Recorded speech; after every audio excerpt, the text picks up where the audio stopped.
On arrive au terme de ce débat qui aura été plus court que la dernière fois, mais aussi peu productif et aussi peu favorable à cette demande unanime réclamée par les associations de victimes du handicap. Je voudrais dire deux choses. D'abord, que vous ne vouliez pas entendre la voix des différentes oppositions de l'hémicycle, on a l'habitude. Mais que vous ne vouliez pas que la France se mette en conformité avec les textes qu'elle a signés sur le plan international, d'une part. Que vous ne vouliez pas entendre l'unanimité des associations qui réclament cette individualisation de l'allocation adulte handicapé, que vous ne vouliez pas entendre la Défenseure des droits, la Commission nationale des droits de l'homme, les Nations unies.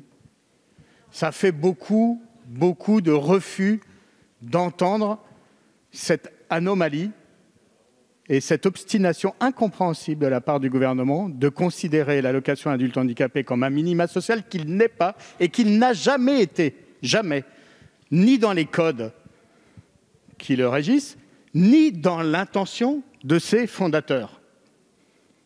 Je vous ai dit tout à l'heure, relisez Simone Veil, relisez René Lenoir et vous verrez à quel point ça a été pensé et conçu comme une allocation d'autonomie. Et ça a été dit et exprimé comme ça à cette même tribune en 1975. Alors, on vous a proposé ce qui nous semblait pouvoir être une porte de sortie. On a proposé les six groupes de l'Assemblée nationale, au président de l'Assemblée et au président du Sénat, de convoquer une commission mixte paritaire, ce qui était le moyen de trouver un chemin entre le Sénat et l'Assemblée qui est en lien avec le gouvernement, d'aller vers une commission mixte paritaire qui n'aurait pu nous faire tomber sur un texte qui pouvait agréer à tout le monde. On est allé au bout de toutes les propositions que nous réitérons depuis le début du mandat pour essayer de faire valoir cette mesure de justice et de dignité qui est celle de la déconjugalisation de l'allocation adulte handicapé.